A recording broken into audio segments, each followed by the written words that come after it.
കർണാടക ഹൈക്കോടതിയുടെ വിധി വീണ വിജയന് കുരുക്കാകും. മുഖ്യമന്ത്രി പിണറായി വിജയന്റെ മകൾ വീണയുടെ കമ്പനിയായ എക്സാലോജിക് സൊല്യൂഷൻസ് ആരംഭകാലം മുതൽ നടത്തിയ മുഴുവൻ ഇടപാടുകളും കേന്ദ്ര ഏജൻസിയായ സീരിയസ് ഫ്രോഡ് ഇൻവെസ്റ്റിഗേഷൻ ഓഫീസ് അന്വേഷിക്കുകയാണ്. കരിമണൽ കമ്പനിയായ CMRL കൂടാതെ വീണയുടെ കമ്പനിയുമായി ഇടപാടുകൾ നടത്തിയ മറ്റ് 8 സ്ഥാപനങ്ങൾ കൂടി സംശയത്തിന് നിഴലിലാണ്. ഈ വിവരങ്ങൾ കൂടി പരാതിക്കാരനായ ഷോൺ ജോർജ് SFIOയ്ക്ക് കൈമാറി. ഈ സ്ഥാപനങ്ങളിൽ നിന്നും ചെയ്യാത്ത സേവനത്തിന് വൻ തുകകൾ കൈപ്പറ്റിയെന്നാണ് ആരോപണം. പ്രമുഖ സാമുദായ സംഘടനകളും ഇതിൽ വരും. എക്സാലോജിക്ക് വിവിധ സന്നദ്ധ സംഘടനകളിൽ നിന്നും സ്ഥാപനങ്ങളിൽ നിന്നും മാസം തോറും പണം കൈപ്പറ്റിയിരുന്നതായി ബാങ്ക് രേഖകളിൽ കാണുന്നുവെന്നും പണം തന്നവരുടെ പേര്, തുക, കമ്പനിക്ക് അവരുമായുള്ള ബന്ധം എന്നീ വിവരങ്ങൾ ലഭിക്കേണ്ടതുണ്ടെന്നും കർണാടക ഹൈക്കോടതിയിൽ നൽകിയ രേഖകളിൽ SFIO ചൂണ്ടിക്കാട്ടിയിരുന്നു. എക്സാലോജിക് CMRL ഇടപാടുകളിൽ SFIO അന്വേഷണം തുടരാമെന്ന വിധിയിൽ വീണ വിജയന് കുരുക്കായി ഹൈക്കോടതി പരാമർശങ്ങൾ ഏറെയുണ്ട്. തീർത്തും നിയമപരമായാണ് കേസ് SFIOയ്ക്ക് കൈമാറിയതെന്ന വിധി പ്രസ്താവനയിൽ പറയുന്നു. അന്വേഷണ ഏജൻസികൾ ഇടപാടുകളിൽ നിയമലംഘനമെന്ന് പ്രഥമ ദൃഷ്ട്യാ കണ്ടെത്തിയെങ്കിൽ തുടരന്വേഷണത്തിന് അവരുടെ കയ്യിൽ കൂച്ചുവിലങ്ങിടില്ല എന്ന ഹൈക്കോടതി സംശയലേശമന്യേ വിധിയിൽ വ്യക്തമാക്കുന്നു. CMRL ഉടമ ശശിധരൻ കർത്ത MD ആയിട്ടുള്ള എംപവർ ഇന്ത്യ ക്യാപിറ്റൽ ഇൻവെസ്റ്റ്മെന്റിൽ നിന്ന് എക്സാലോജിക്ക് 2015-2019 77.6 ലക്ഷം രൂപ ഈട് കൂടാതെ വായ്പ എടുത്തതിലെ ദുരൂഹതകളും ചർച്ചയിലുണ്ട്.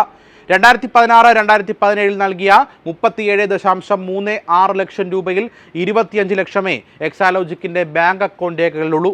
ബാക്കി 12.36 ലക്ഷം രൂപ പണമായോ ചെക്കായോ ഓൺലൈൻ ബാങ്കിംഗ് മുഖേനയോ സ്വീകരിച്ചിട്ടുണ്ടെങ്കിൽ അത് അറിയിക്കാൻ നിർദ്ദേശിച്ചുവെങ്കിലും മറുപടി ഉണ്ടായില്ല. ഇതും SFIO അന്വേഷണത്തിൽ നിർണായകമാകും. കർണാടക ഹൈക്കോടതിയിൽ എക്സാലോജിക്ക് ഉയർത്തിയ പല വാദഗതികളെയും പാടെ തള്ളുകയാണ് ജസ്റ്റിസ് M നാഗപ്രസന്ന വിധി പ്രസ്താവത്തിലൂടെ.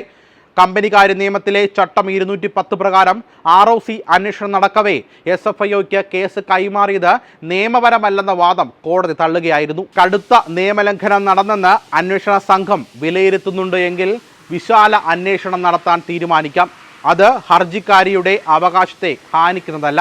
അത് സമാന്തര അന്വേഷണവുമല്ല. ROC അന്വേഷണം നടത്തി പൂർത്തിയാക്കി അന്തിമ റിപ്പോർട്ട് നൽകിയ ശേഷം ആവശ്യമെങ്കിൽ മാത്രമേ SFIO അന്വേഷണം പ്രഖ്യാപിക്കേണ്ടതുള്ളൂ എന്ന വാദം നിലനിൽക്കില്ല.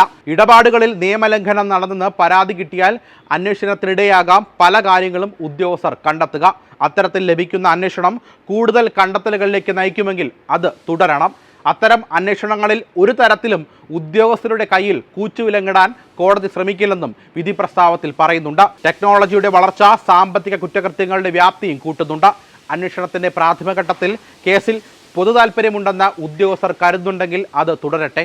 ഒരു പേനയുടെ വര കൊണ്ടുപോലും അത് റദ്ദാക്കാനോ തടയാനോ കോടതി ശ്രമിക്കില്ലെന്നും വിധി പ്രസ്താവനയിൽ പറയുന്നുണ്ട്.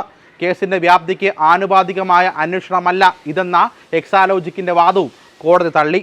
അന്വേഷണം അങ്ങനെ തീരുമാനിക്കുള്ള ഘട്ടമായിട്ടില്ല. പ്രാഥമിക ഘട്ടത്തിൽ നടക്കുന്ന നിയമപരമായ അന്വേഷണം തടയുകയോ റദ്ദാക്കുകയോ ചെയ്യേണ്ടതില്ല എന്നും കോടതി നിരീക്ഷിക്കുന്നുണ്ട്. കോടതി ഉത്തരവ് പഠിച്ച ശേഷമേ തുടർ നടപടികളിലേക്ക് എക്സാലോജി കടക്കൂ. കർണാടക ഹൈക്കോടതിയുടെ തന്നെ ഡിവിഷൻ ബെഞ്ചിലേക്കോ സുപ്രീം കോടതിയിലേക്കോ പോയാലും സിംഗിൾ ബെഞ്ച് ഉത്തരവിലെ പരാമർശങ്ങൾ വീണ വിജയനെയും ഇടത് സർക്കാരിനെയും പ്രതിരോധത്തിലാക്കും.